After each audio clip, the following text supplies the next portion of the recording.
Hello दोस्तों, botany इन Hindi channel में आपका स्वागत है। तो आज हम परागकण के बारे में अध्ययन करेंगे। परागकण को लघु बीजाणु भी कहते हैं।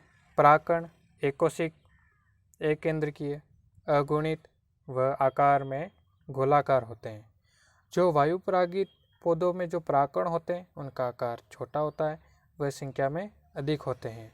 और ऐसे परागकण सपाट, चिकनी व शुष्क सतह वाले होते हैं, जिससे ये अधिक दूरी पर आसानी से उड़कर चले जाते हैं तथा दूसरे पौधे की वर्तिकाग्र पर पहुंचकर निषेचन में सहायक होते हैं। आगे है कीट परागित पौधों में जो परागकण होते हैं वह आकार में बड़े व संख्या में कम होते हैं। इनकी जो बाह्य सतह होती हैं वह खुरदरी, चिपचिपी व तैलीय प्रकृति की होती है, जिससे ये कीट के शरीर पर चिपक कर दूसरे पौधे के वर्तिकाग्र पर पहुंचने में सहायता करते हैं। आगे है जो परागकणों का जो पीला रंग होता है वो कैरोटीनॉइड वर्ण की उपस्थिति के कारण होता है। सबसे छोटे आकार के जो परागकण होते हैं वो मायोसोटिस एल्पेसिटस में पाए जाते हैं, और जो सबसे बड़े आकार के परागकण होते हैं वो मिराबिलिस जलापा में पाए। परागकण भित्ति। परागकण पर दो भित्तियाँ पाई जाती है, बाह्य चोल व अंतःचोल। बाह्य चोल ये मोटी, खुरदरी व चिकनी सतह वाली होती है। बाह्य चोल एक विशेष रासायनिक पदार्थ स्पोरोपोलेनिन का बना होता है। स्पोरोपोलेनिन परागकण की पराबैंगनी किरणों से अधिक ताप, ठंड व रासायनिक पदार्थों से सुरक्षा करता है। जनन छिद्र। बाह्य चोल में निर्धारित स्थलों पर निश्चित संख्या में जो छोटे छोटे छिद्र या रंध्र होते हैं, जिन्हें हम जनन छिद्र कहते हैं। द्विबीजपत्री पौधों में जनन छिद्र 3 होते हैं तथा एक बीजपत्री पौधों में जनन छिद्र 1 होता है। जब परागकण वर्तिकाग्र पर अंकुरित होते हैं तब अंतःचोल किसी एक जनन छिद्र में से बाहर निकलकर पराग नलिका या जनन नलिका का निर्माण करती है, जो वर्तिकाग्र में से होती हुई अंडाशय तक नरयुग्मक पहुंचाने का कार्य करती है।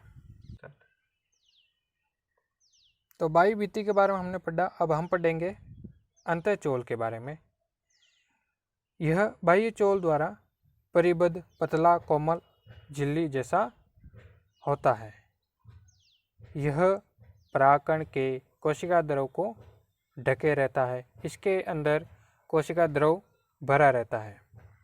अंकुरण के समय अंतःचोल जनन छिद्र में से होते हुए एक अतिवर्धी के रूप में जनन नली के रूप में परिवर्तित होती है।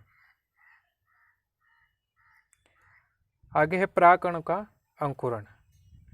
परागकण जब वर्तिकाग्र पर पहुंचते हैं तब परागकण में से पराग नलिका का निर्माण होता है।